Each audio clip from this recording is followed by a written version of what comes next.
Yo, what's happening, people? And welcome back to the Tiki Taka podcast, where you're going to hear hot takes, unbiased opinions, and hopefully have a couple laughs along the way. And if you're listening on Spotify, I would suggest just tune over to the video for 1 second because we do have a new set. A lot of people, since the podcast was started, been telling me, "Oh, you need something in the background, or you need a green screen." They're tired of seeing that big fuck off red blind. But we listen. Obviously, the podcast only started this year, so the main thing at the start was just let's get the content out. Of course, let's make sure we do this week in, week out. But yeah, Michael, what do you think of the new set? I like it, man. We stepped up our pimping in a major way. We look proper professional now. Yeah, exactly. The shirts behind us, background. Which one's your favorite shirt? I think the one that stands out to me, which one's your favorite shirt and which one's your favorite name? That's a good question. I think my favorite name is Kaka. Yeah, because he just always brings so much nostalgia. Which is the shot on this side. Yeah, he just always brings so much nostalgia with the one, AC shirt. But then the actual shirt, I think the actual shirt. I'm always torn between a Real Madrid. Yeah, Los Blancos, but I like the Torres. Yeah, I like the actual. I don't know. It's tough because these hint at nostalgia for me. Yeah. You know, apart from the any Real Madrid home kit always looks kind of cold. Yeah. But yeah, I think that AC Milan one is the oldest one here. Yeah. But mine, I love this shirt. I love the green colorway on it. Yeah. And obviously, I had to put Granit Xhaka. You had to put the boy up there on the first one, but. Yeah, spent a couple hours yesterday building this, and my mom helped me. So shout out, mom. Appreciate that.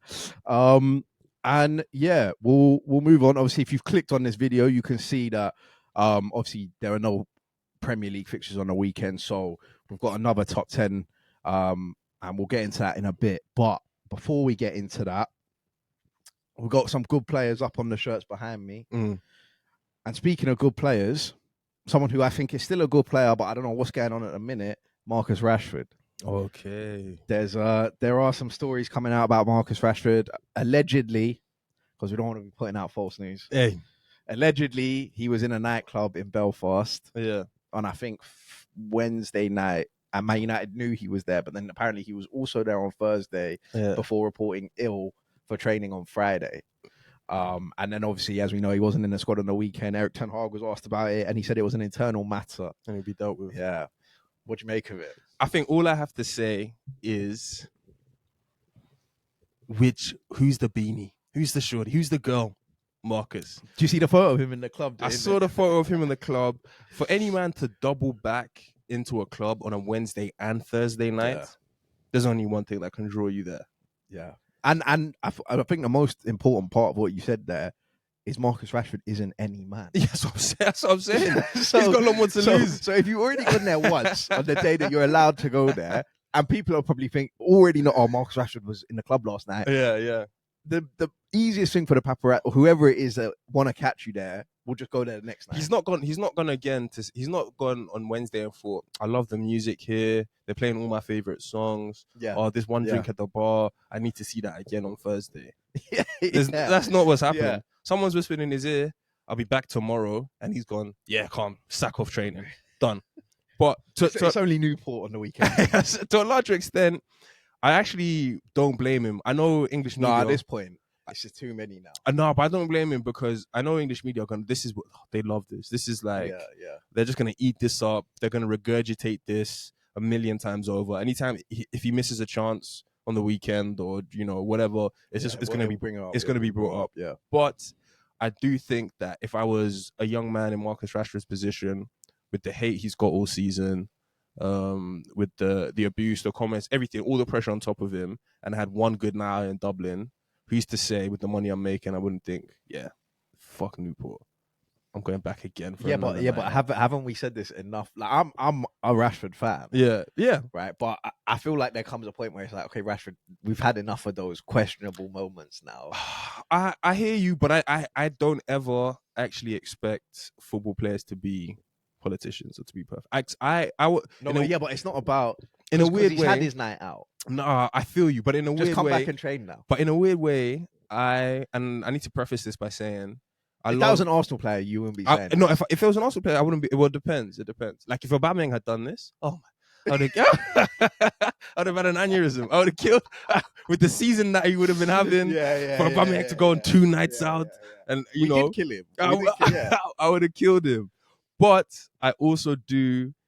But if it was, I want to lend a sympathetic ear to just the fact that Marcus Rashford is a young man earning hundreds of thousands of pounds under a lot of scrutiny, who gets his rocks off. He's not young in the game anymore. In a Dublin, it's not even about being young in the game, because he's what, 26 now. To his, he's a bit old. But to his, if you're in his shoes, you've had a terrible season. Yeah, you got Newport on Thursday or whatever it is.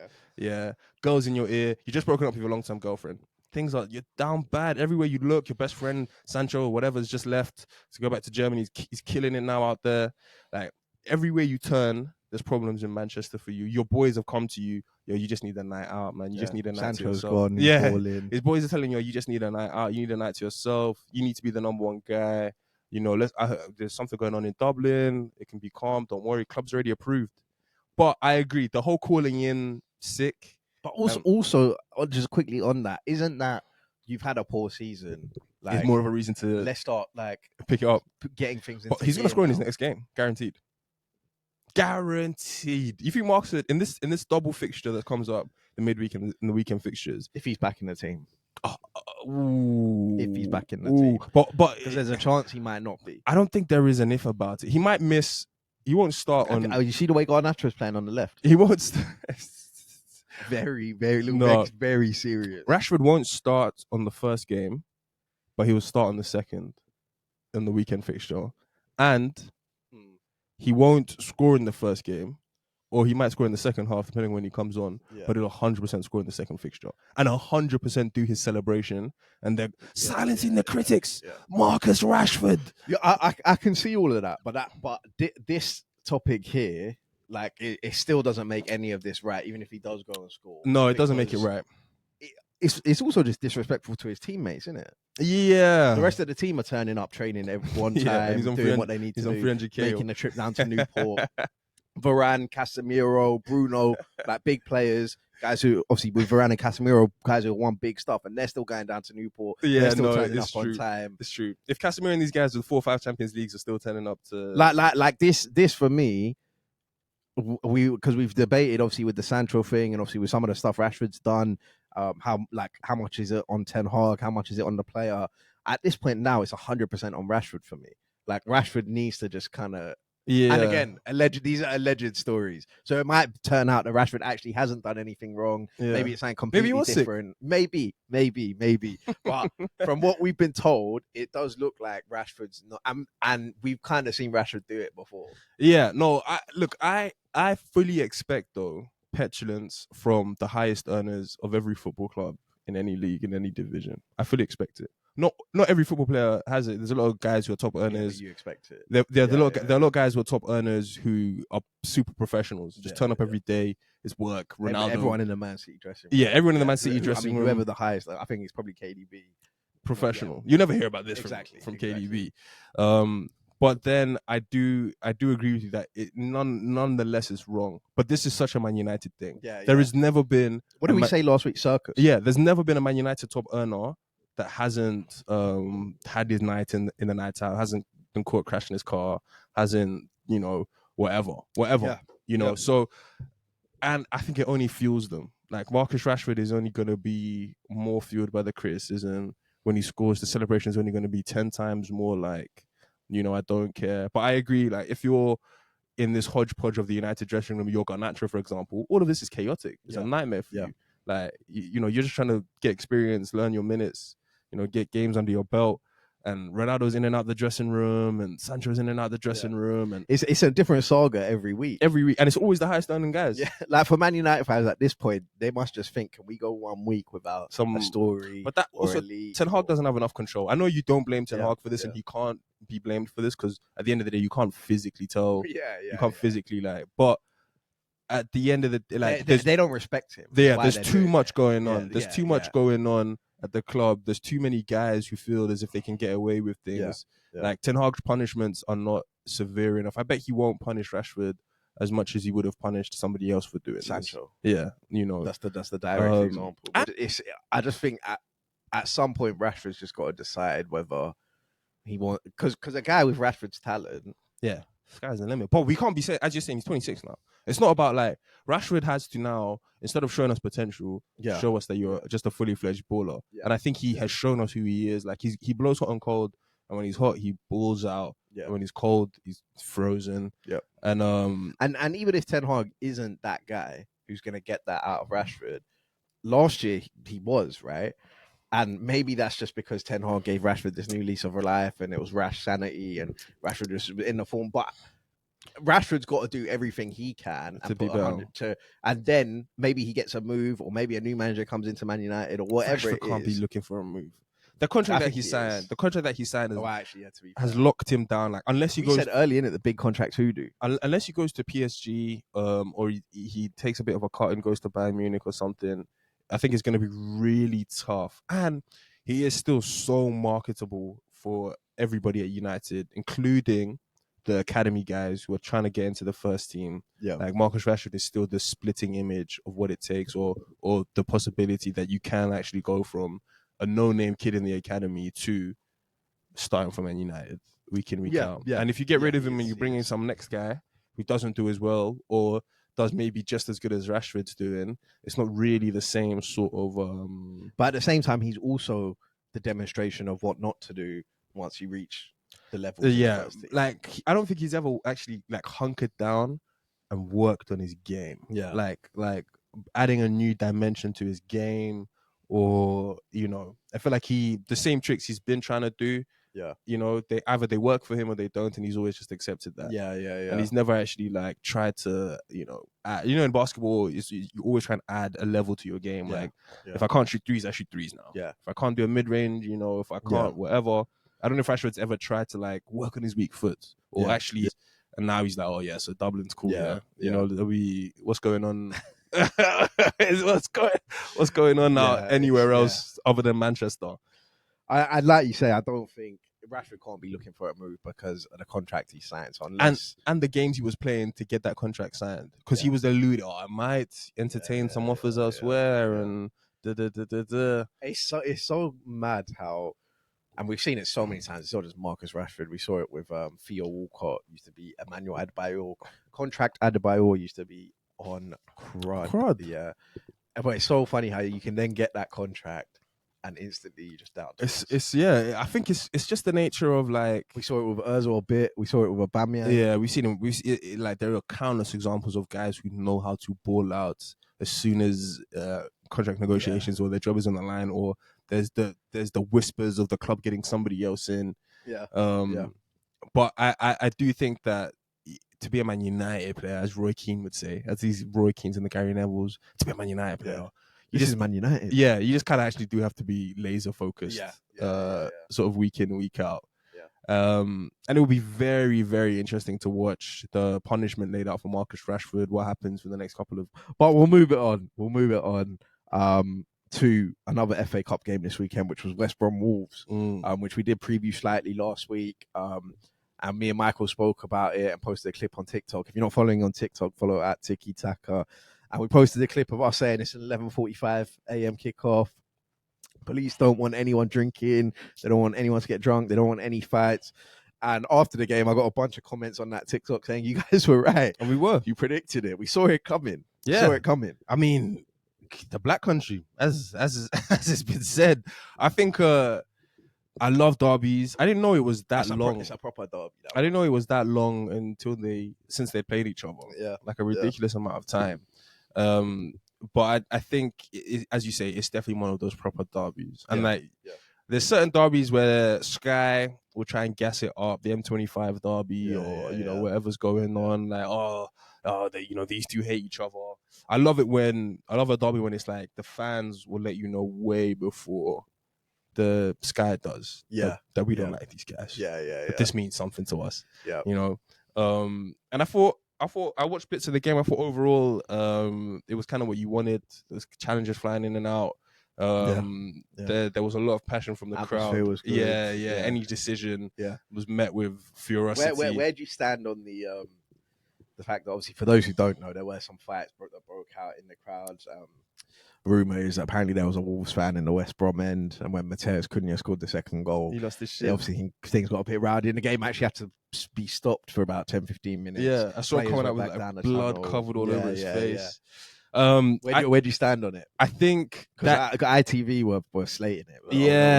I mean, ITV have to slate it, and I think in many ways I do kind of slate it too, because to get stabbed over like a Cunha 2-0 in an FA Cup fourth round or whatever is crazy. Yeah. But I do understand the English hooliganism. Yeah. And like the I'm ready to do anything for an away day. I'm ready to do anything for my club. And it's a derby. And even to a certain extent, you know, they not shot themselves in the foot, but when you deliberately change the schedule of things. Yeah. Like making an 11:45 kickoff, there is even something more in the atmosphere of, oh, it's gonna go off today, because the whole proceeding has changed, and the guys who are determined to get drunk for the game, are gonna get drunk. You're not gonna stop them. That 45-minute delay is the make or break between whether I'm sober, whether I'm drunk. Yeah, exactly. For me, I think obviously you don't want to see anyone go to a football game and get hurt. Exactly, because that's not what you go for. You go there to enjoy. Even on Derby Day, you go there to enjoy the day. Hopefully, your team wins, bragging rights and all that. So you don't want to see any of that. But the passion and everything that is there in that derby. And to be fair, if allegedly there was a Wolves fan, and if there was a Wolves fan in the West Brom end, like, what do you expect, man? Yeah, that's what's gonna happen. I'm also. It's also just good to see that people really ride hard for People really ride hard for teams that are not like traditional top 4, 5, 6, which obviously like is a very easy thing to say, but I don't know where you're listening to this from. So it's good. It's good for you guys to know that. Yeah, I mean, even though guys, whenever West Brom play Wolves, exactly, that's what you should tune in for. Yeah, even if there's going to be a lot on the line in those games, and the fans are going to let you know. The fans are going to let the players know we don't want to lose this one. And you know, a lot of people sometimes say, "Oh, that's our cup final." Yeah. And for when you don't support a so-called big team where the expectation is to win trophies.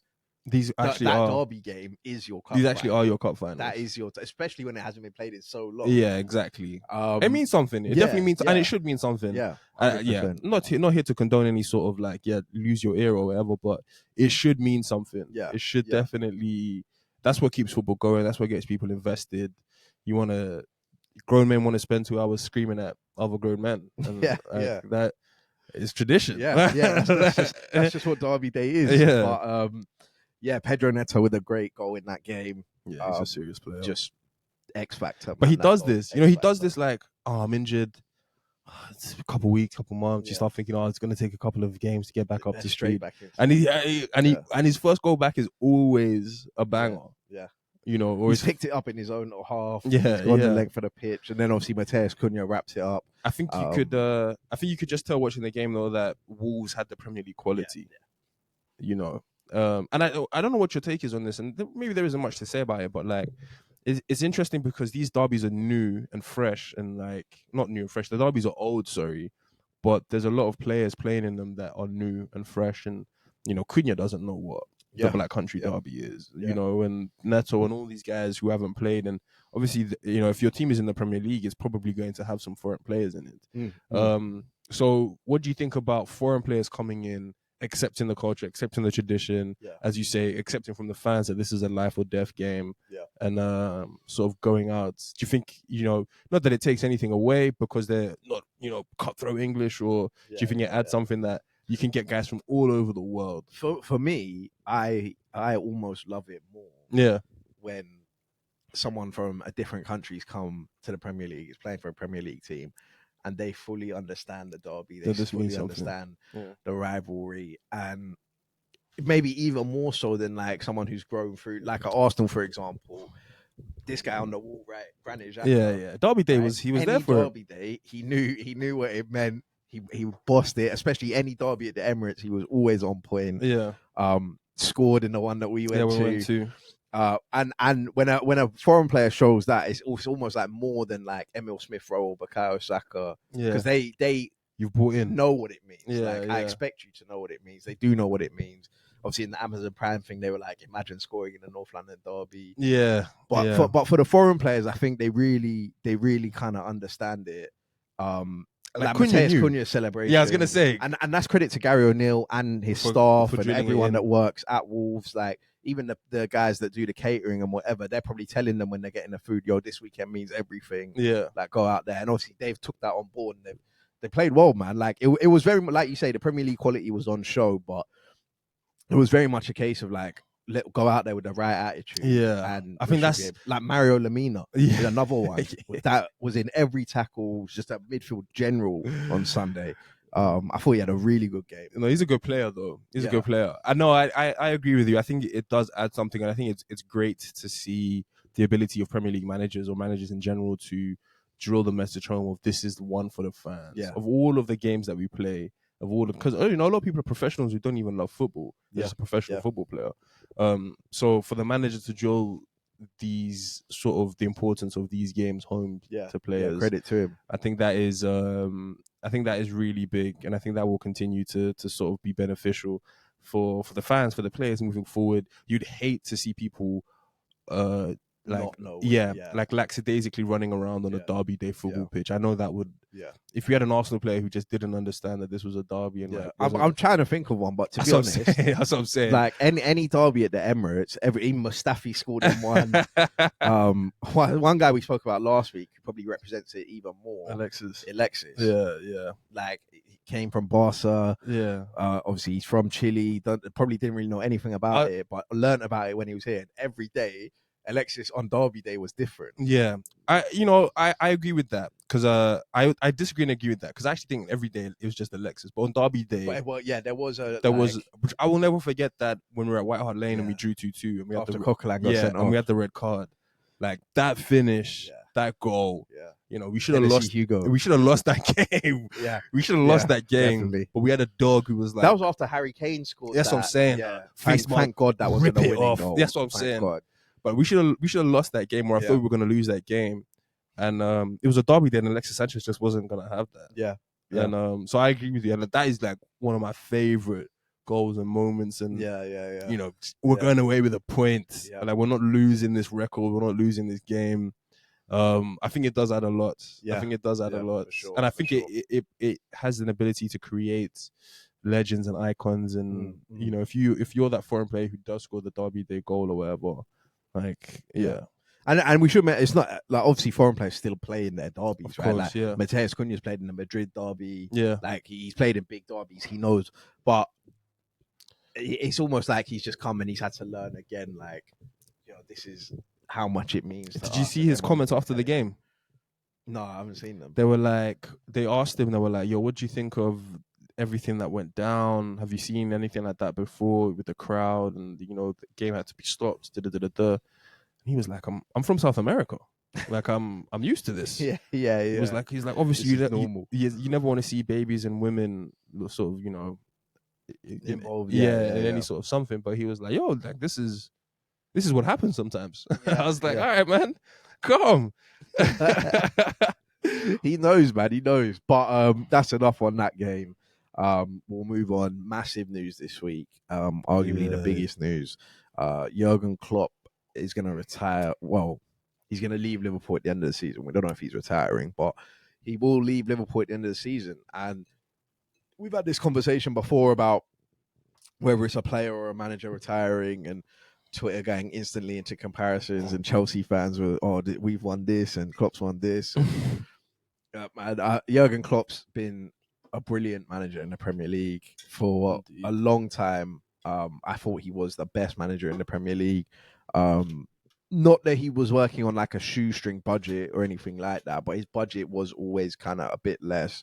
It was almost like a sell to buy kind of thing, like when they sold Coutinho to bring in Van Dijk and Alisson. To get that Liverpool team competing where they were competing, guys like Wijnaldum, Henderson, Milner, all these guys, Shaqiri, Ori, all these guys that played a part in them winning major trophies. I think Jurgen Klopp goes down as the third best. You think? I don't even know if I have him in my top 5. And I knew we was gonna have different Premier League. Yeah. Who's better? Well, actually, maybe not the third best, maybe fourth best. He's definitely top five. I hear him. I hear him being top five. He's done anti-prefaces. Name five better than him. He's done incredible things. Yeah, incredible things. Over the last 7 years at Liverpool, and I think actually his biggest strength is you mentioned it, like not working on shoestring budgets, but turning, and not even just like world class or good players into world class players like he did with Salah and Mane and this kind of stuff. But it was like the signings of the Xherdan Shaqiris and the Origis and like having those guys chew bench minutes, Lallana, but still perform when they came on and still be involved and still buy into the whole system and still buy into the whole thing. Like I think that was like a miracle to him. Yeah. Or that was one of his biggest strengths and attributes, was like he could get sort of like an 8 out of 10 performance from a 5 out of 10 player. Yeah. You know. Yeah. Consistently. And obviously pushing City to titles, losing within 1 point. He should have more Premier League trophies than he does. He had one of the most exciting teams as well. Yeah. You know, he's done a lot. I mean, I look at it and I think if Arteta does that, what Jurgen Klopp's done at Liverpool, he might be the greatest Arsenal manager ever. Yeah. I think the only thing that holds Klopp back, I think, honestly, and this is an easy thing to beat him with, is just the lack of things that he was able to win. And he's won everything. He's won every trophy. FA Cup, Carabao. He's won them all at least once with Liverpool. They're going to get to another final this year already. He's a serious guy. I just don't know what it is with myself and Jurgen Klopp, where it's like I really rate him. I really respect him. He's sort of the modern blueprint for all Premier League managers with what it takes to build a project and all of this kind of stuff. Yeah.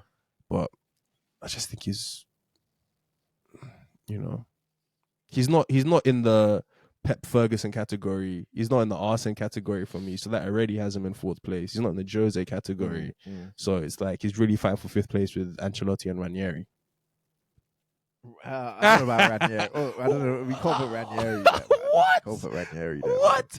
For the greatest single management achievement in Barca's Premier League history. So what, is Ranieri number 1 then? No, he's 5th. He can only if he on his best day. I agree with those 4. I think obviously Fergie, obviously Pep, probably Wenger and Mourinho, and then it's probably Klopp. And then it is probably Klopp. I would admit. You take managerial career, Ancelotti could surpass all of them. Yeah. Number 1. But Premier League managers, I think, because Conte. Before you say Ranieri, I think Conte could be. He's another guy I had in the mix. But Jurgen, I mean, he's won Premier League, won the Champions League, like. Yeah, I mean that's the only thing that the Contes and the Ranieris didn't do. And look, I've got time for Jurgen Klopp because they beat Tottenham in the Champions League final. Yeah, no, that huge benefit. 3 days after we lost him back. I think the thing about Klopp as well is I'm actually like I'm half serious, half joking with him not making my top 5, but I think for him, the reason that I would not argue too much or like I could see logic is because he's like the Premier League's greatest ever loser. Like, how many Champions League finals did he go to?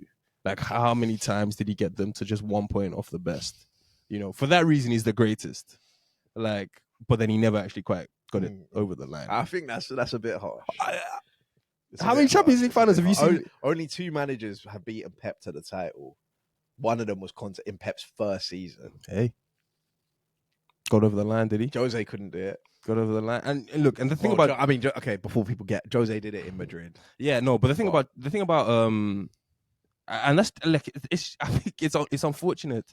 Everybody has a Usain Bolt. You know, like how many trophies would Johan Blake have if Usain Bolt wasn't there? Yeah. How many trophies would the next guy have if LeBron wasn't there? It's true. unfortunate. How many would Wenger have if Fergie wasn't there? It's unfortunate that he's in the same era as Pep. Yeah. They've made each other as good as they are. But it's just that Pep is the clear number 1, and now Klopp he's like the blueprint he's left on Liverpool is incredible. Yeah, incredible. I mean, well, let's move the conversation on slightly to where Liverpool might go from here at the end of the season. Yeah, and I think obviously we've been there with a long-standing manager before. Yeah.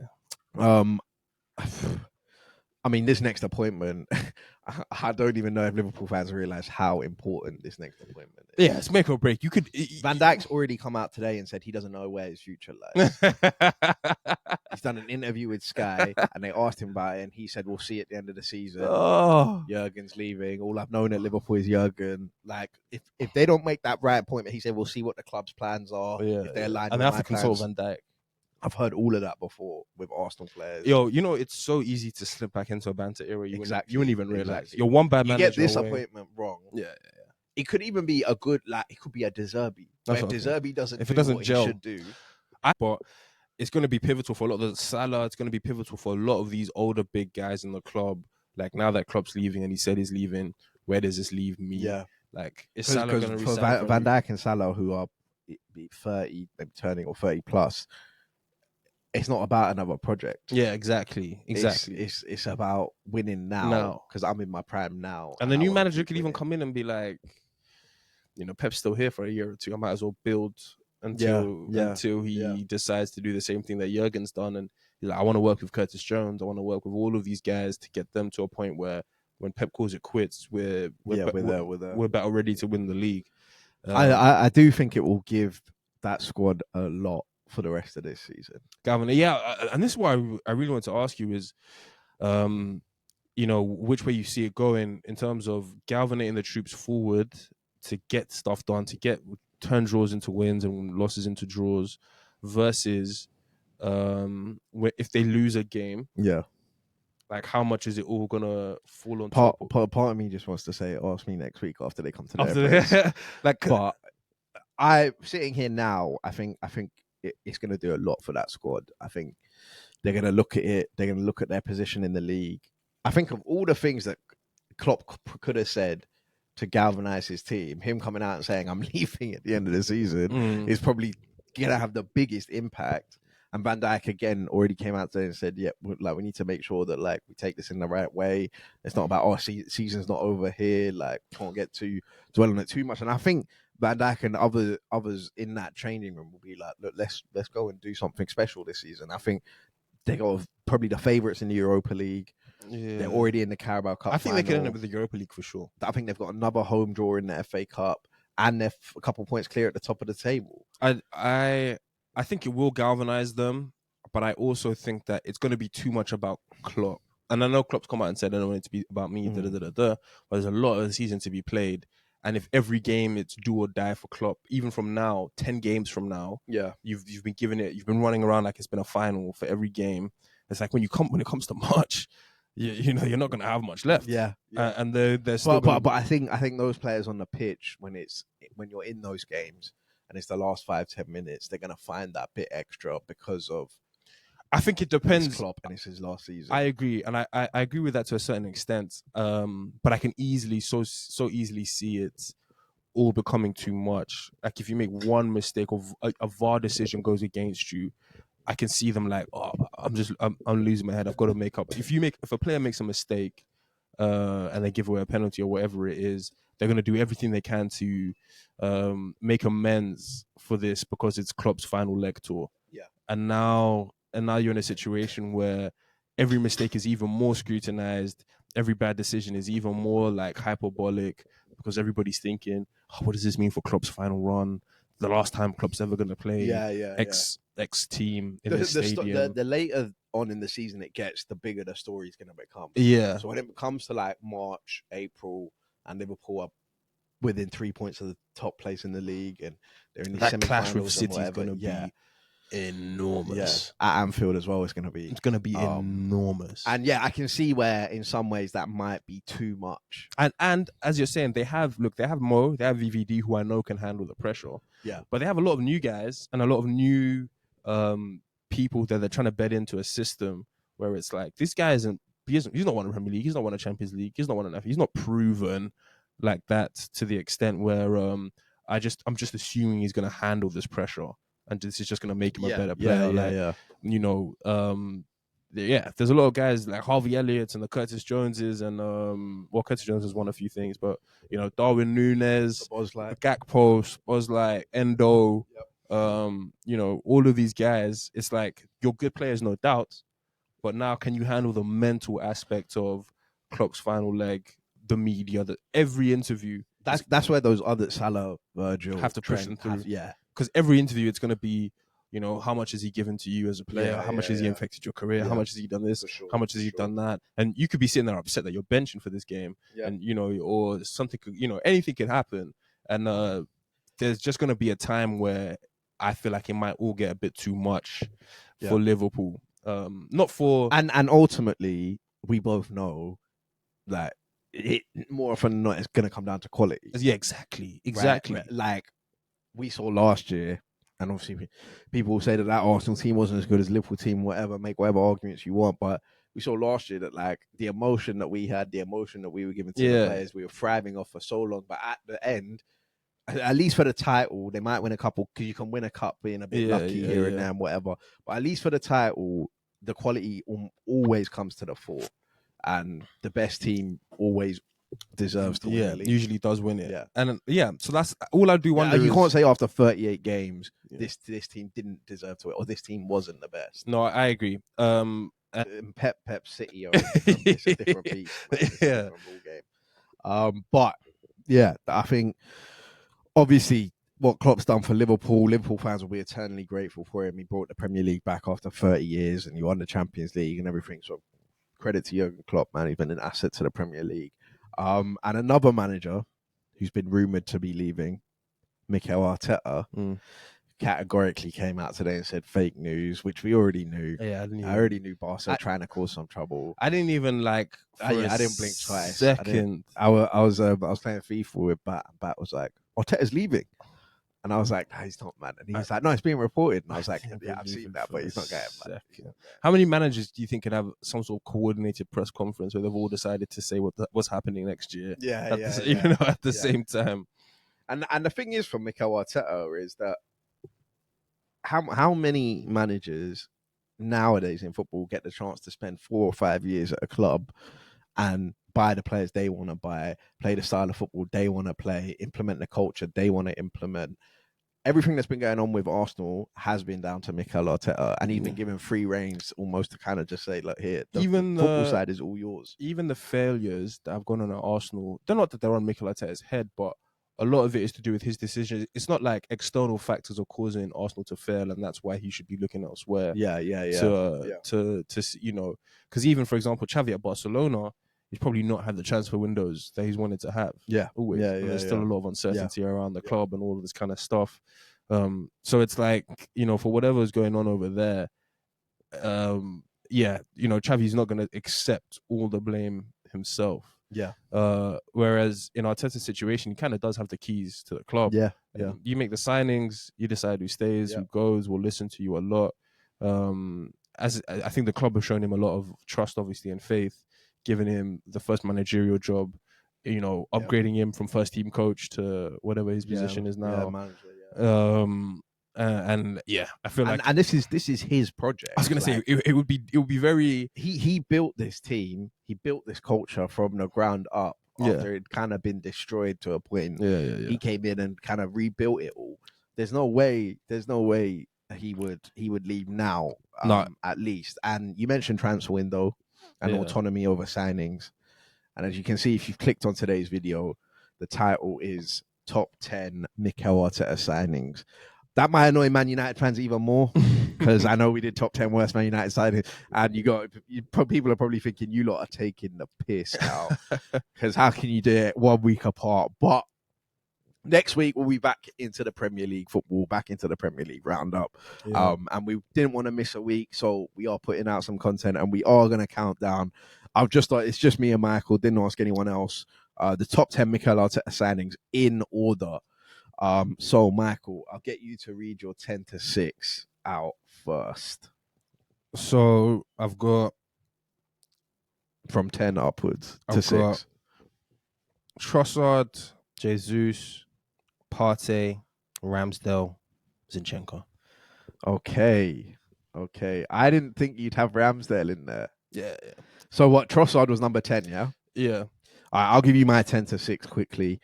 10, I had Ramsdale. 9, I had Trossard. 8, I had Odegaard. 7, I had Jesus. And 6, I had Tomiyasu. So we've got some different names there. Yeah. And the way this is going to work, guys, we'll try and talk about each individual. And we'll just discuss them. So you had Trossard in number 10, right? I had him in number 9, so fairly similar. Yeah. It was fine doing this list. Arteta's not made a lot of attacking signings. No, he's not. So a lot of them are defense. But I was thinking, and I almost forgot about Trossard because obviously he came in January. I did want to try and get Jorginho in the list. Yeah, so did I. It was tough. Yeah, I couldn't make that happen. But I think for where Trossard came in, for the whole Mudryk thing, to then like kind of bounce onto Trossard and get Trossard in, and for him to be able to play anywhere in the front line, the shift he was doing at centre forward, the goals he scores, I think he just offers us something different. And I think that's for the price as well. Premier League proven. It's good business, man. Yeah, very good business. I think that's all it was. It was just good, smart business, as you say, falling off of the Mudryk thing. I think it was a bit gut wrenching when that didn't happen, just because of how long the saga was drawn out for. And when you see your club put in like £100 million bids, you think, how can we not get this guy? Yeah. You know? So for us to fall back on Trossard, and then for Trossard to quickly show us that, like, yeah, I'm a baller, don't worry. I just think it was really good. I think it was really smart business. I thought it was really like, it was just a good tactical decision to switch it up and to take a good quality player who's available on the market for cheap and just get it done. Yeah. And like not overthink it, it also showed for once of like Arsenal being ruthless and having a plan B and having like options to filter through, because like you can easily see how teams spiral from not getting their number one guy. So now you're just signing some next man. I mean, that used to be the classic Arsenal thing, isn't it? Yeah, that's what I'm saying. So it was good go to for see Mustafi. You can't get Mustafi. Try and go for someone else and then get Mustafi for 15 million more than he was at the start of the window. I just think that Trossard's come in and he's done well. He's a very good tidy player. He's probably even one of our best finishers. You know, at the club. And I think Arteta deserves a lot of credit because he brought him in and he was like 28. So it wasn't even like he was an older guy. Like Trossard's been good. He's kind of sort of already paid back the 20 million that we've paid for him. And he gives us a different option. And yeah, exactly. And he has a starter's mentality whilst coming off the bench. You can see Trossard wants to start games. You can see he wants to like push Gabriel Martinelli. And I think that is also something that is positive and beneficial. So I think he's a clean.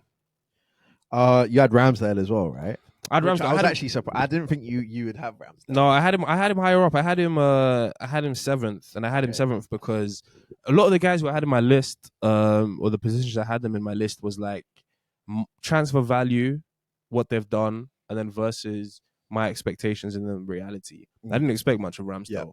I wasn't like super anti Ramsdale. Like a lot of guys were saying, if he signs Ramsdale, he's got to be fired. You know, it's the end of. I hold my hands up. I was not fired, but I was saying I don't know what he's doing. But I like, so kind of like you. I didn't understand entirely why. And that transfer window was probably the most pressure Mikel Arteta has been under. And the worst thing about the Ramsdale one as well, it was towards the end of the window. It was like we'd already done a lot of business earlier on, and then we were saying, oh yeah, we need one or two. Like we still need a this, we still need a that, and like goalkeeper wasn't really one. That guys Ramsdale was signed before Tomiyasu. Goalkeeper. And we needed a right back. Goalkeeper wasn't really one where we were saying like, oh yeah, put 30 there. Like we need an extra 30 mil there. And then even when he was signed, I wasn't thinking, maybe naively, that he's going to be number one. I was still thinking like Leno 1, Ramsdale 2 in a couple of years. Ramsdale will take over.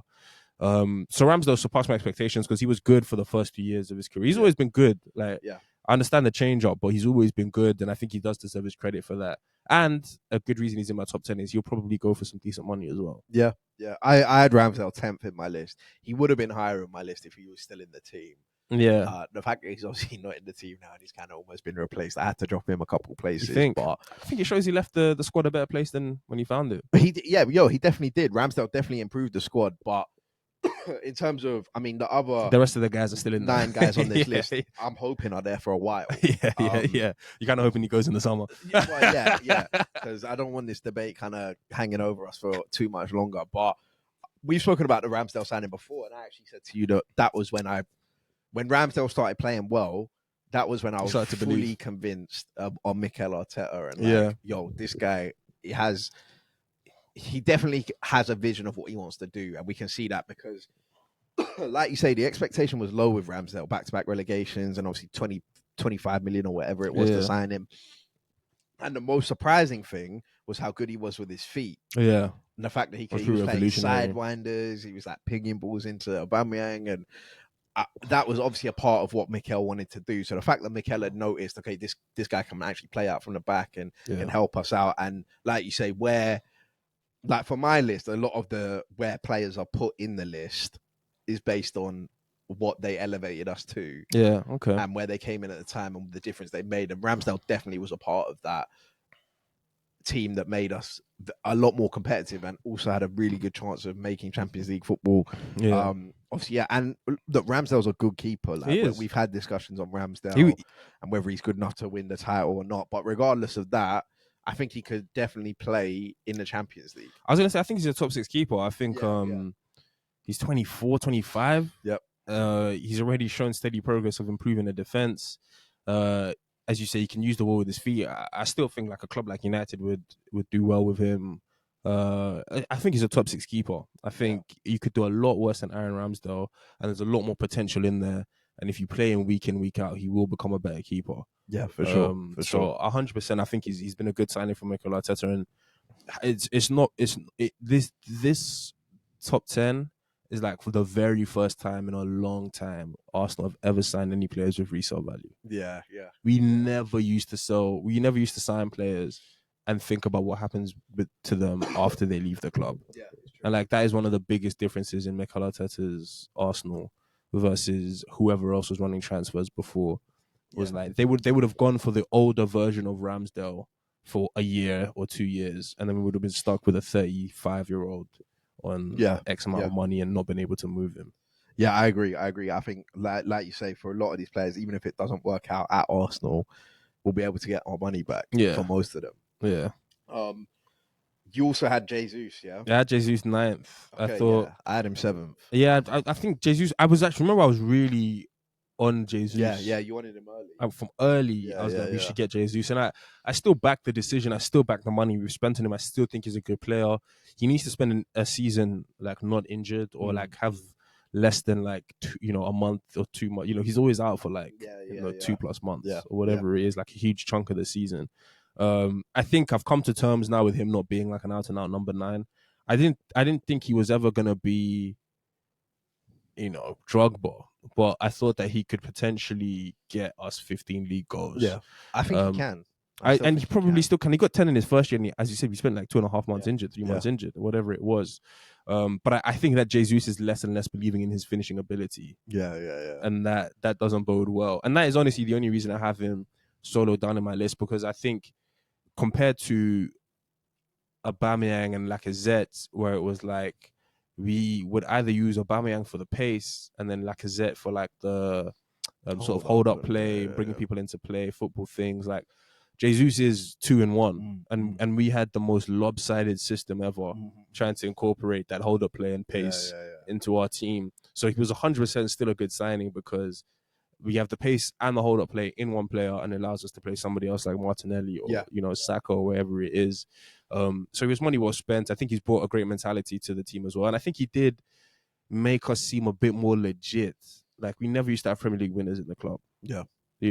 And he came around talking about, I've won 4 Premier Leagues and I want to win my 5th, and I think I can do it with Arsenal. It gassed me. It got me hype. I thought, damn, he, I think with Jesus, I had him 7th on my list. Like you say, the injury problems have been a bit of a thing and have probably hindered him a bit. But I think long term, even if Jesus isn't the striker for Arsenal, there's no doubt in my mind that he's a very important and very valuable part of if this Arsenal team goes on to win major stuff. Jesus will be a valuable part of that. And I think I've said this before. I think his long-term future kind of lies as a winger. I agree with Arsenal that team. But there'll definitely be games. We said this last week where he can play striker. And if Martinelli and Saka's numbers kind of get back to what they were last year, maybe even a bit higher than that, Jesus can definitely be a false 9.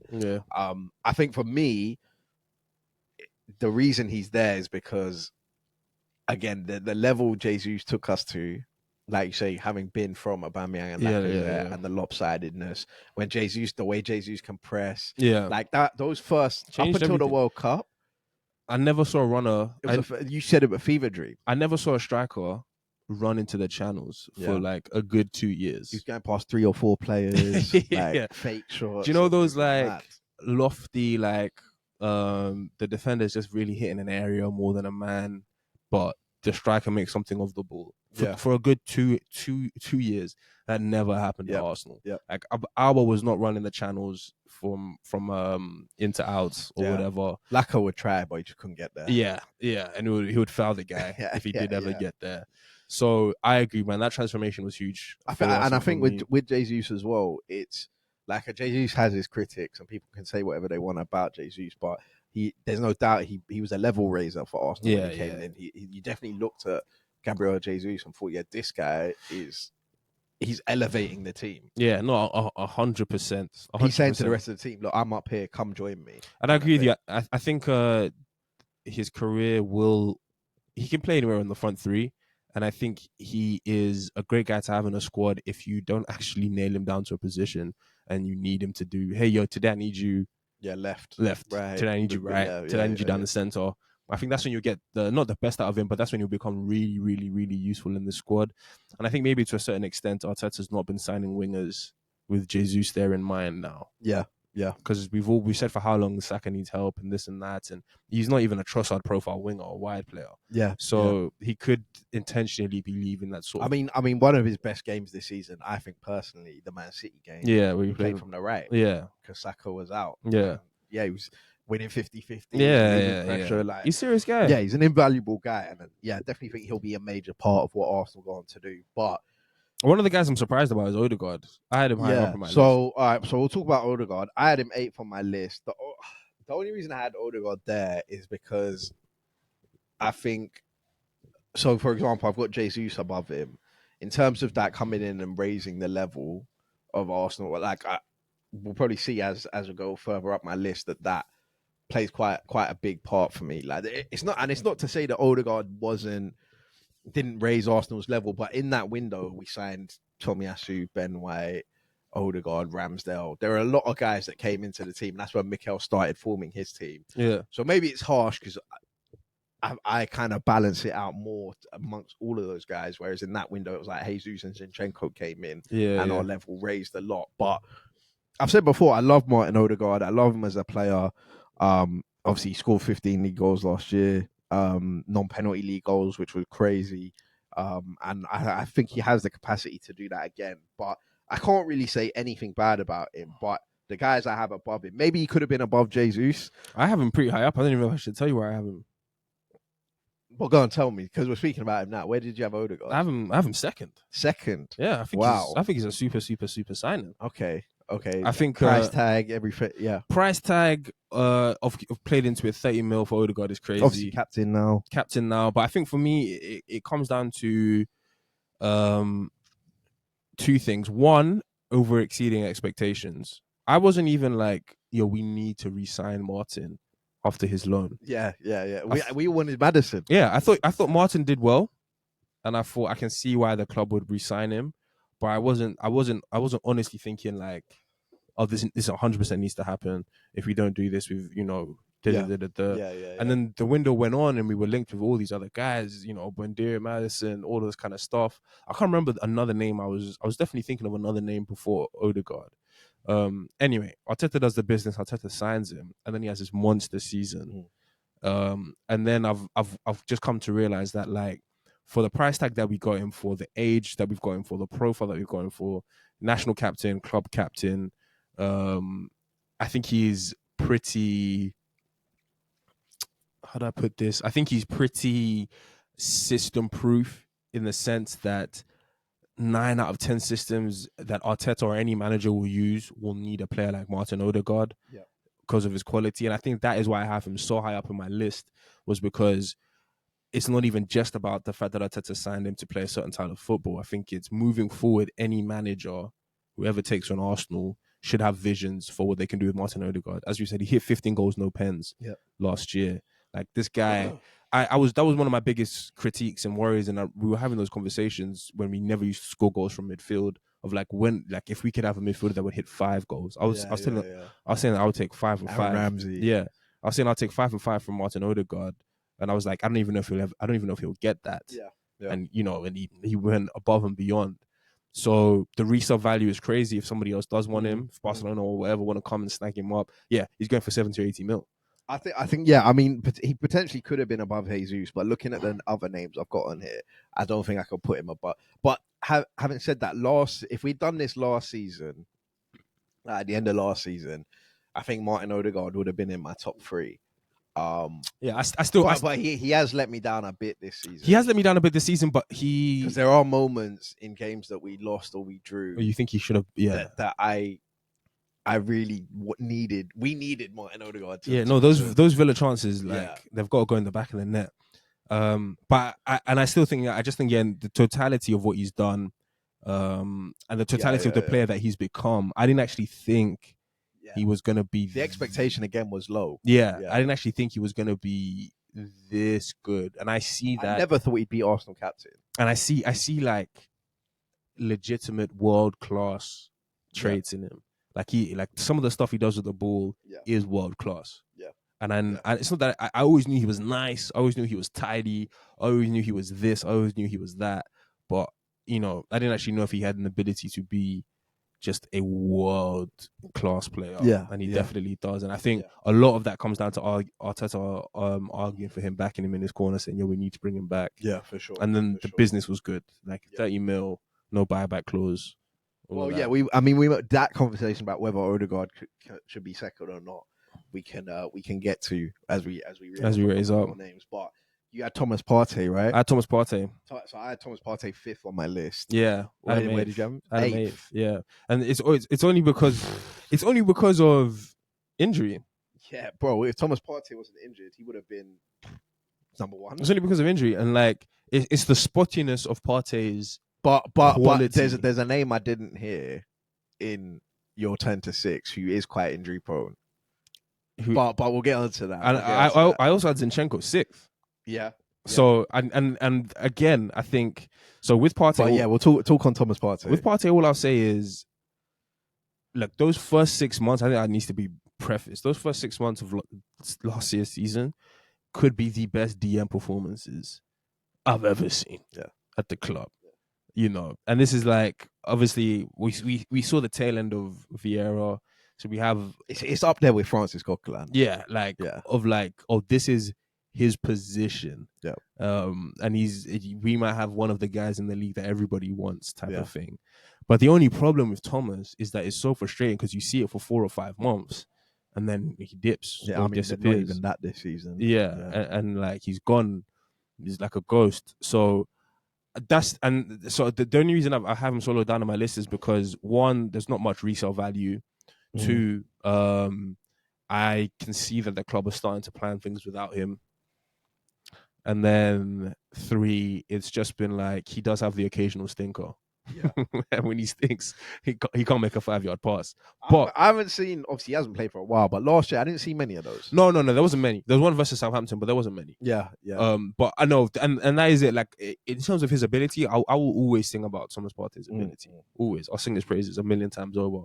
And I would ask Arteta to spend the money again if he could. It's the only reason I have him solo down is the guys who I have above him, as you say, have either transformed the team or have just been so consistent that it's so tough to leave them out because you've really been worth every penny. And then so I had him 5th, and that was me accounting for his injuries and everything. But I still had him there because I think for the vision of Mikel Arteta's team and what Mikel Arteta wanted to do at Arsenal, I think if he hadn't had Thomas Partey, I don't think he'd be Arsenal manager now. honestly, for where he wanted to take this team, if he did not have if he didn't sign Thomas Partey, and we were dealing with Xhaka there, or El Neni there, or Lokonga there, or whoever it was that came in, I don't think he'd be Arsenal man, because I think that would have been mad problems. I think Arsenal. Whenever we tried Lokonga there in a game with Smith Rowe and Odegaard, and it was for where Partey took this Arsenal team to, that last season, everyone kept telling me, oh, if Gabriel Jesus gets injured and this and that, if William Saliba gets injured, this or that. But I always used to tell him, Thomas Partey is the most important player in this team. Yeah, no, he was. If he gets injured, then it could all really The start. blanket of safety, I'll go back again. Those first 6 months last season, we saw it in the derby and all this kind of stuff. Like when Thomas was on the ball or in and around the ball, I felt safe. Yeah. He was going to get it Yep. and he wasn't going to lose it. Yep. He was going to keep things ticking. I can't like that, and you could probably say this for a couple of players, but if I thought he was the most important player in the Arsenal team last year, I don't think we get anywhere near as close as we did without him. No, and he's probably the most valuable player in that team. Yeah, in terms of like obviously not monetary wise, but in terms of his performance on the pitch, you take him out, it's almost a Rodri effect. Yeah, no, he's a really tough guy to rate and speak about because of just the inconsistency and injury. But I've got enough love for his quality. I've got enough love for his talents. He will be whether fans agree with it or not, for me, a club icon, and he'll be one of those guys I would always kind of bring up as a cult hero in midfield debates. And I think as an Arsenal fan, you have a particular love for midfield because of Arsene Wenger and and to agree with your points, before Thomas was in the team, we just did not have balance in that midfield at all. We had no balance. We had no ability to quickly move around in defensive or offensive transitions. Yeah. We hadn't had a holding midfield player. Yeah, a proper holding like that since like Gilberto Silva. Yeah, it was a proper issue. And then I had Zinchenko, which I'm surprised. Yeah. You haven't had here. The reason I had Zinchenko was because he, for me, really changed the level of Arsenal. But you had him 6th. I've got him 4th. Is it? Yeah. He really... we want to talk about level raisers. Yeah, he really changed the level for Arsenal, and he really changed the ceiling of this team and where we could get to and what we can do with the ball, and just the type of football we can play. And we've always said this: we never had a problem with Tierney. Apart from the injury, he was apart from injury stuff. And Tierney was fit. He played hard. He gave it everything. He was a hard man. He was like the guy that we used to boast about. Kieran Tierney's a better left back than Zinchenko. We say this all the time. Yeah, I never had a problem with Tierney, but Zinchenko from day one, he was just like, oh wait, what? Yeah. You said on this podcast once that you were like, it's actually mad how comfortable we are with Zinchenko picking up the ball in the right wing area. Crazy positions. When I was going to the games last year, I remember I think we were playing Everton or something. Yeah. It's like Zinchenko has literally left the whole left side of the pitch. He's outside. He's doing pretty much overlapping runs on Bukayo Saka on the other side of the pitch, and no one's looking around to say where is he, where should he be, what's going on. And I think he played the assist for that Saka goal. Where he crashes it in the net, and that's why he's there. Yeah. So I got enough love, I got enough respect for Zinchenko. The price tag is Kukurea for the double. Yep. So I think the price tag is great. I did have expectations for Zinchenko, and he's also still somehow sort of surpassed my expectations. And I think he's again one of the guys in the club we have who you can say is he's world class, or he has traits or parts of his game. 100%. Parts of his game is that is legitimate world class. I had him 4th again for a lot of the same reasons you said there. The way Zinchenko allowed us to play, it was so because Zinchenko came in, Mikel Arteta obviously said, okay, we're gonna play like this now because we've got Zinchenko, we've got someone who can do it, and none of the league were expecting it. None of the league knew how we were going to play. And that's why for those first 6 months or whatever, we were just breezing past teams because they couldn't deal with this extra man in midfield and whatever else is going on. And he was another one who, again, similar to Gabriel Jesus, just came in and just said, I'm up, this is the level, guys, come join me. And I think we said this last week, the technical ability that Zinchenko has, the passes, we've seen games where he doesn't play, like the Fulham game, and also just struggling to get it through midfield and struggling to push it through. Whereas when we had him and Thomas Partey in there last year, we were breaking teams down. Two-touch football. So that's why I had him 4th. But we'll go through the 5 to 1s. So in number 6, I had Tomiyasu. Is it? Where did you have Tomiyasu? I had him 5th. Okay, yeah, so similar again. The only reason I had Tomiyasu in 6th, because again, Tomiyasu could be top 3, but the injury problems. That's the only reason. Yeah, he's on the desk. He's right there. He's one of my favorite Arsenal players. I love Tomiyasu's skill set, 1v1s, everything about Tomiyasu, the technical ability. Yeah, I think in not so many just the injury problems. Yeah, literally. He also changed, a lot for us in our ability to defend, aerial balls, set pieces, everything. Just his P&P on the pitch to actually be able to handle tricky and quick right wingers, as well as his height and physicality. I think, man, we was really lacking that in defense with Bellerin. With Bellerin and all those guys, we were Mustafi, Socrates, but these guys are not even breaking 6 foot. And then we had the 6'2" guy come in, winning headers, every header. And I think for me, the thing about Tomiyasu as well is 2 things. One, he can play, like he can actually play good football, both feet. And then 2 was and I said this not on the pod, but sometime before, actually probably in relation to Klopp. I was like, yo, when are we gonna sign a guy from another league and they turn out to be a good player? Yeah. The unknown quantity that Tomiyasu was when he came in, nobody knew him. No fan could tell you, I've watched bare Tomiyasu, I know what he's about, I know what he's like. Yeah. So that Sky Sports guy was saying, I've got to shout out Matteo, my mate Matteo, who watches Serie A. He's cold. And he told me about when we signed something, whenever we signed anyone from Serie A, even when we signed Torreira, I asked him, he was like, yeah, Torreira's a decent player. But when I asked him about Tomiyasu, he was like, man, I wanted the Milan to get him. Yeah. No, so I had no idea what I was going to be getting with Tomiyasu.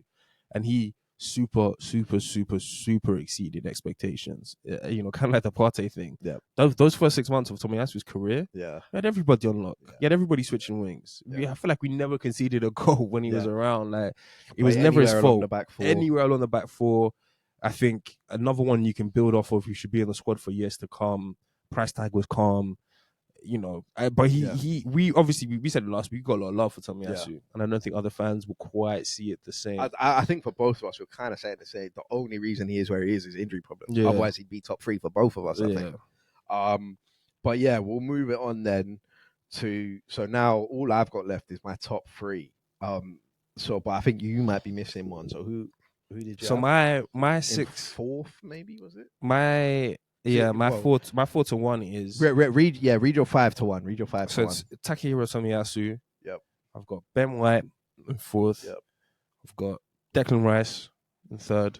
I've got Martin Odegaard, and then I've got Gabriel. Okay, so I went Partey in 5, Zinchenko in 4, Rice in 3rd, Ben White in 2nd, and Gabriel number 1. Is it? Me and Michael haven't spoken about this, but we both got the same player in number 1. Yeah. But before we'll go there, we'll talk about Declan Rice. Yeah. Magnitude signing. Both had him 3rd, yeah. Yeah.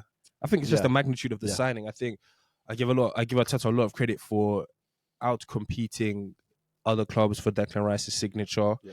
I look at it about beyond Arteta even. I think it's a top 3 signing for Arteta because it's a top 3 signing for the club. Like, beyond Arteta, if Arteta was to go Barcelona or was to go to wherever, like the next manager, the plan should be around Declan Rice. Like, he is such a linchpin for us now and will be such a linchpin for us moving forward. He's already a top 10 signing for Arteta because his career is one to come. And just beating out the competition, Declan Rice saying, I want to play for Mikel Arteta, it's like half the reason it had him in my top 3. Yeah. Because even though it was a massive price tag, for me, where this, I said Thomas Partey was one of the most important signings. If Arteta didn't have him, he might not even be at the club. For me, where this team goes post Thomas Partey, post Jorginho, is wherever Declan Rice can take us. And had that signing not been Declan Rice, and had it been almost anyone else, including guys like Moises Caicedo or Amadou Onana at Everton, or any of those, had it been any of those guys, I think trying to compete with City and Pep would have been long. Would have been, especially if he went to City, would have been a long way off. So that kind of statement of intent of like, we need Declan Rice. This is the guy we need. Declan Rice saying, I want to play for Mikel Arteta and come in, regardless of the price tag. I think that is one of the most important signings for keeping this team at a high level. I think, yeah, I agree. I think Declan Rice keeps us not always, but will keep us there or thereabouts entitled to conversations because of the defensive solidarity that he will be able to bring to us. And the transition away from Thomas Partey, which is inevitable. Yeah. I feel safe. Yeah. That it's Declan Rice. Yeah. I feel like, this guy is perfectly fine. Yeah. I'm perfectly happy for this guy to take the reins from Thomas Partey. Agreed. But had that been almost anyone else, worried. Especially if we'd gone as rumours about Zubamendi, who might be a good player, but imagine if Zubamendi was coming in without Declan Rice and he was now in this midfield. We're asking him to do the Vieira thing. yeah. It's like Zubamendi, Odegaard, and Smith Rowe, or whoever it is. The fact that we got the Declan Rice one done just provides. I feel safe with the fact that Thomas Partey is going to move on eventually. Yeah, and Declan Rice can just come Mikel got it right. Role. Like no one can look me or Mikel or anybody in the face and say, "No, you should have gone for anybody else." Yeah, other than Declan Rice, as hard as you did in the summertime, he's just going to be very good for us. Yeah, he's just going to be very good for us. And as I said, it's all the boxes that I was taking about expectations. He's overcome those expectations for me. Like, I wasn't really expecting goals and assists from Declan Rice. I wasn't really expecting, 90th minute match winners versus United and Luton and all this kind of stuff. He's done that within his first 6 months of the club. Like, no one's talking about the transfer fee. I just think Mikel got it so spot on with this signing, and it's kind of the reasons why. I guess all the other signings are the reason, but it's kind of the reasons why I will trust him and continue to trust him in the transfer market moving forward.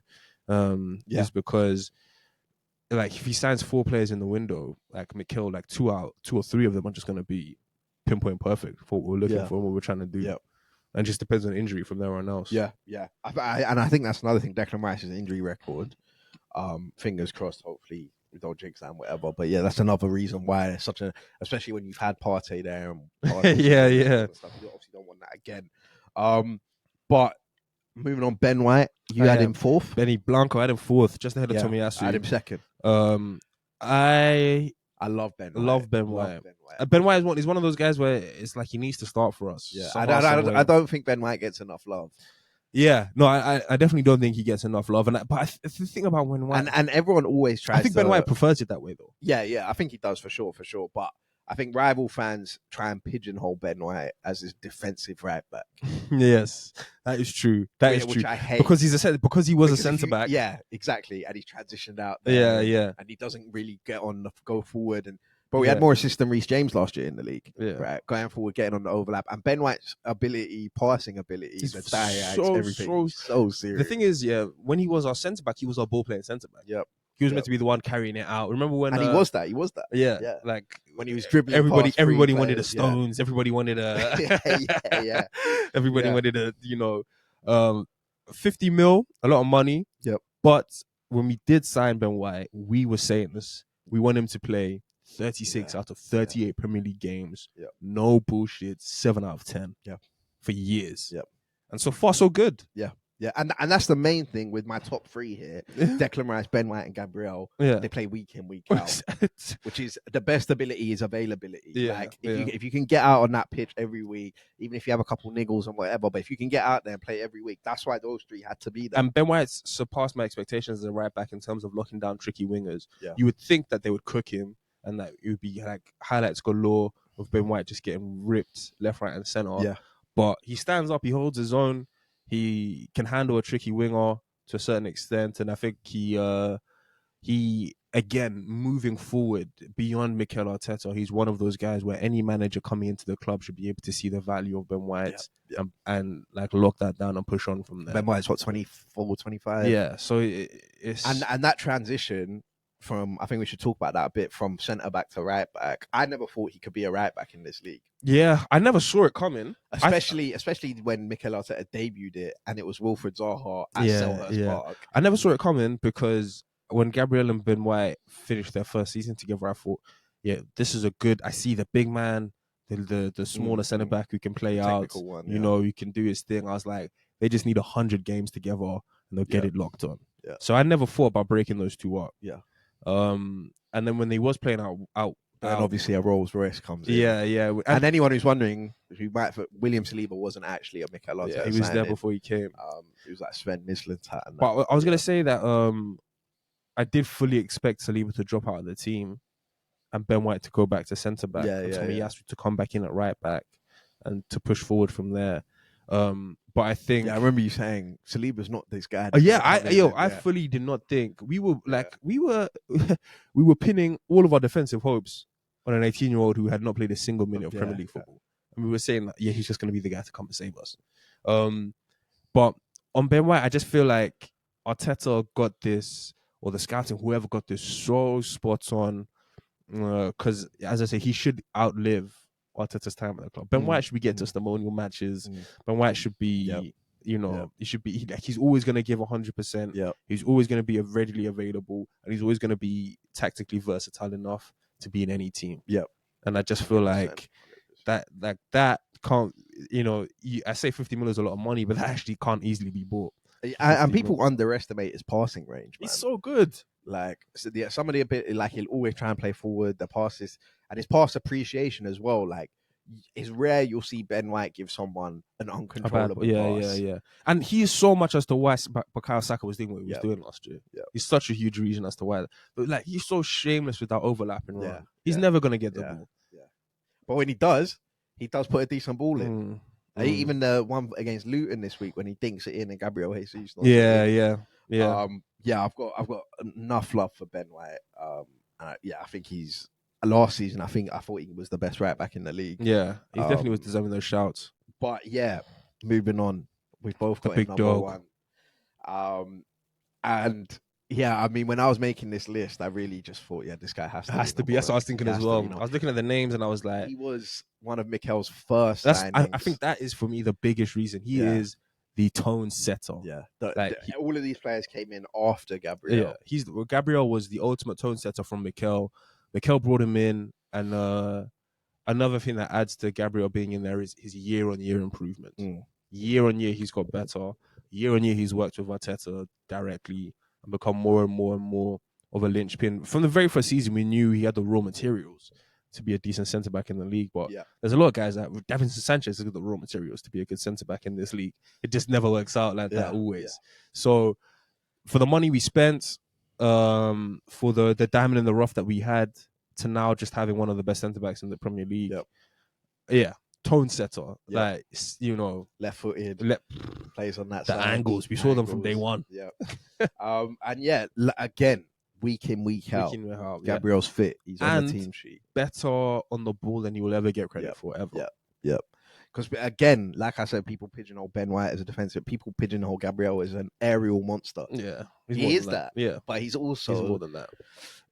Can pick out a pass, can fire one into the striker, can play a little chip one over the defense for Martinelli to run onto. And it's just in his jewels that he wins and everything. And I've said this before and I stand by it. I don't think William Saliba is the player William Saliba is without Gabriel. No, 100%. For William Saliba to have come to the Premier League and his first centre-back partner to be Gabriel. And I think I can't explain how much I think that's important. And it's not just that it is Gabriel, it's the version of Gabriel that he got who had already done 1 or 2 years. Because Gabriel was making some... still think he's got bozo. But I was going to say, Gabriel was making some bozo decisions year one. Yeah. And a bit of year two. But for William Saliba to come in and get the version of Gabriel that he got in year three, more composed, more driven, more focused, that is what got the best out of William Saliba. I think he saw that the improvements Gabriel had made, because William Saliba was here when Gabriel was was first signed. So I think William Saliba saw Gabriel and saw what Mikel was specifically doing with Gabriel to get into the first team and thought, man, if I'm ever going to get in, it's going to take this and that. And I've got enough love. I've got enough time. We haven't even spoken about his goal scoring ability. Like highest scoring center defender in the league since he came. He is so goals as well. So good for us. He's so good for us. Every club would love him. Yep. Honestly, every club in the league would take him. And I think for me, I'd say it again. The year-on-year progression of Gabriel is 100% why. I think that's important. Obviously, you can come in and you can, especially when you're young, it's important to make sure that you are making those improvements and you are getting better week in, week out. And to almost bring it full circle, and obviously you spoke about Marcus Rashford at the beginning and what he's maybe not doing, especially in training and stuff, you can clearly see that Gabriel has worked on his game. Yeah. Like every week, every day he turns up to training. He wants to get better. You can see that in his performances. You can see that in the way, even I think last year there was a press conference where Mikel Arteta said that like in the last year or so, Gabriel's changed his mentality and he's changed the way he does things and certain things he's doing. And I think all of that just plays a part in him becoming the player that he is today. And I've got so much time and appreciation for him just sitting there and saying, yo, I'm going to spend my time at Arsenal. I've got all the facilities here. I've got a gaffer that trusts me and a manager that's going to play me and a serious chance to win major honours. And I'm going to do everything I can to make the most out of it. And on top of all of that, resale value. Yeah. If he's going anywhere, he's going for huge though. It's massive money. If he's going anywhere, he's what, 25, 26? Yeah. And I don't think he will go anywhere. That's the one I thing. think he'll have a testimonial at Arsenal. So, hopefully. And I was gonna say another point. I think, I was gonna say with the Gabriel getting better week on week thing, it feels like every time you watch Gabriel play, or once every 3 weeks when you watch Gabriel play, he has a new pass in his locker that you didn't know he had before. Like I remember a couple of years ago when he started bringing in the raking 40-yard, 50-yard switches of play. But now sometimes he'll proper drill it into the midfield, and he'll tell Odegaard or Havertz, like, deal with this.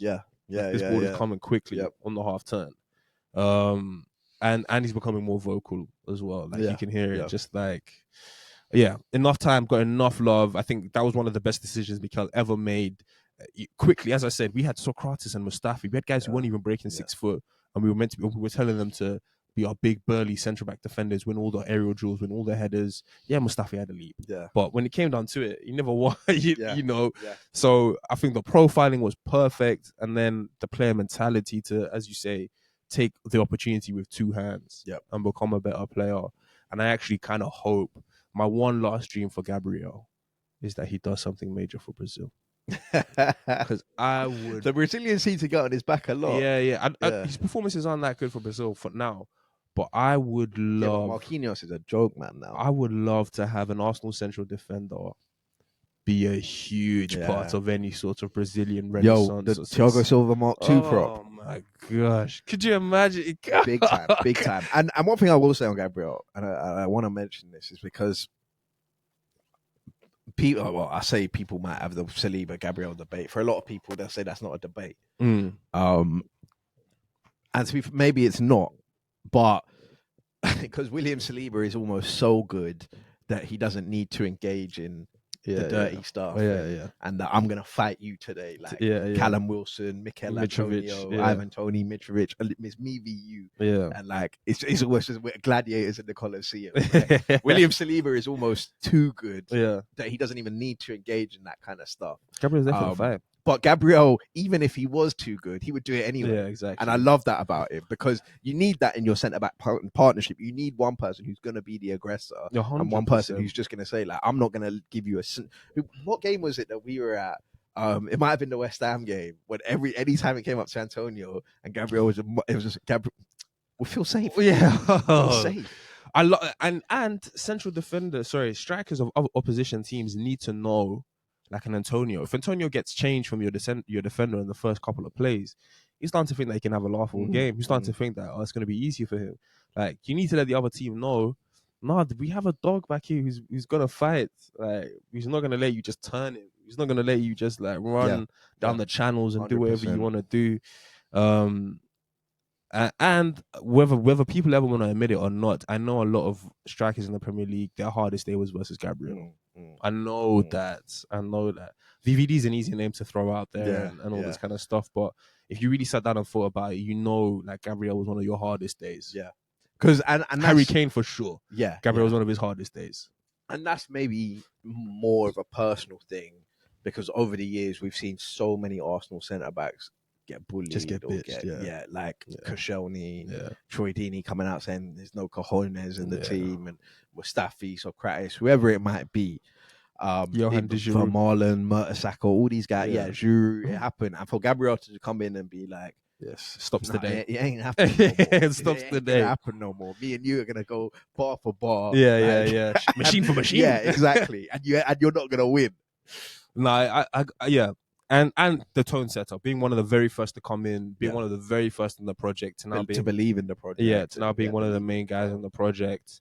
I've got enough love. I've got enough love for Gabriel, and I'm gonna put it past him to score in the next 2 games. Yeah. Forest away. Screams Gabriel. Screams Gabriel. But yeah, I mean that is our top 10. I'll read mine down just 10 to 1, and then I'll let you do it. So I went Ramsdale, Trossard, Odegaard, Jesus, Tomiyasu, Partey, Zinchenko, Declan Rice, Ben White, and Gabriel first. What do you have, Michael? I got Trossard, Jesus, Partey, Ramsdale, Zinchenko, Tomiyasu, Ben White, Declan Rice, Martin Odegaard, Big Gabby up top. Yeah, so I think Martin Odegaard's probably really the only one big discrepancy that we had different. And just because I said the names above him, it would like Jesus for me, the impact he had, that was a difficult one to put Odegaard above him, just purely because going from Aubameyang, Lacazette, like the level that we jumped to with Jesus, I agree, was massive. I think though with Odegaard that we caught lightning in a bottle twice. I thought when Ozil left, I was like, we're never gonna get another player like Ozil. I was like, that's it. That creme de la creme stuff that we was getting has gone now. I wouldn't quite put him there yet. No, he's not on Ozil level yet. But no, I agree with that. But I think he has the Ozil ability. I agree. And like he can manipulate the ball and manipulate defenders and read the game. Yeah. And he just as soon as it clicks for Martin and he starts putting the ball in the back of the net again and making that final ball. Martin Odegaard's at his best when he's just completely running the show. Yeah. Just dictating the game. But then Tomiyasu I had to have above him. Partey I had to have above him. Zinchenko, Rice. But yeah, let us know in the comments if you agree with our list. Let us know who you think Mikel Arteta's best signing is. Is it someone that maybe we haven't even mentioned? Pablo Mari? Yeah. It could be any of those guys. Matt Turner. Kai Havertz. One person I want to shout out, Jurgen Timber. Could very well potentially be in this list. Unfortunately, but due to the injury, I think we haven't seen enough. He could, but you'd have to do well to knock off a right back. Ramsdale's waiting to be knocked. Oh, Ramsdale, 100%. Look, we contrary to the Man United list, a lot of good signings on there. Hey, a lot of money, smart money, smart gaffer. That's what Mikel's dealing with. But yeah, thank you guys for listening. If you're watching on YouTube, subscribe. Let us know what you think of the new set as well. Let us know what you think of the shirts. I've got loads of shirts from when I was growing up. I'm sure Mike has some as well. Yeah, so I might change them week on week, but yeah, let us know what you thought of the list. We'll be back next week with regular Premier League content. It'll be good to get back to the regular show. Yeah, for sure. It's been a while. Yeah, it has been ever since the new year. Yeah, we've kind of been putting out because the scheduling's been a bit off. But MVPs and rookies quickly. MVP. Travis Kelce did a lot of damage yesterday. Yeah, so he was doing. God, guy's unreal. Mateus Cunha. Yeah, Mateus Cunha. Scoring in the derby. Big MVP. In general, got to shout them out. To be fair, I'll probably give Klopp an MVP as well. I just think that it's also very smart to know when it's time to leave and not do the Arsene Wenger thing and become a villain. Yeah. Luka Doncic, MVP. Yeah, Luka Doncic. Points. Anybody who got above 60 points in any NBA game. Yeah. There's been quite a few. You're a pretty big MVP. Rookie of the week, Lamar Jackson. I love you. I want more for you, but I thought your defense did enough yesterday, and you probably should have done a bit better. Yeah. I'm trying to think who could get rookie of the week this week. A bad week. Marcus. Yeah, that is a rookie. Yeah, that is a very Marcus rookie decision. Get one. Ipswich. Well, I'll give an MVP to Maidstone. Yeah. And I'll give a rookie to Ipswich because you're at home against a non-league side. Oh, come on, man. If it was away from home, you wouldn't be getting it, but you're at home. The magic of the cup. Yeah. You know? But yeah, definitely MVP to Maidstone for a non-league side to be in round 5, I think it is. Yeah. Shout out to them. And I'll give one to Ake. What, rookie? No, MVP. Yeah. First goal Man City have scored at Tottenham Stadium. I didn't think it was coming. I thought it'd be 0-0 in a replay. Big Nath. And yeah, Ake just gets his foot up, head high. Something. Whatever. Studs it in. Ake, I got a lot of time and love for Ake because for a while we thought his career was drifting. Because of that photo right there. Yeah, for a while we thought his career was drifting. And then he was going to leave City in the summer. Do you remember he had agreed to go back to Chelsea? But we had got Zinchenko. Yeah. Okay, not this summer, but the summer before. he'd agreed to go back to Chelsea. Everything was done. Yo, Ake and Thomas Tuchel.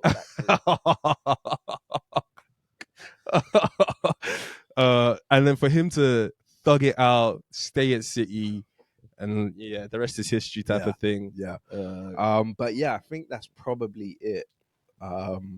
So thank you guys for listening. For sure. We appreciate all the support as always. If you're watching it on YouTube, subscribe. If you don't follow their socials, follow on Instagram and TikTok. And yeah, follow us on Spotify. And we'll see you next week. Peace. After a massive game this weekend. Yeah. Arsenal versus Liverpool. So the title of next week's video might be Title Race Over. But either way, another good episode. That it'll be a good one to come back to. Get your anxiety up. Yeah. I'll be there on Sunday. So hopefully the boys get the job done. But thank you guys for listening and peace. Peace.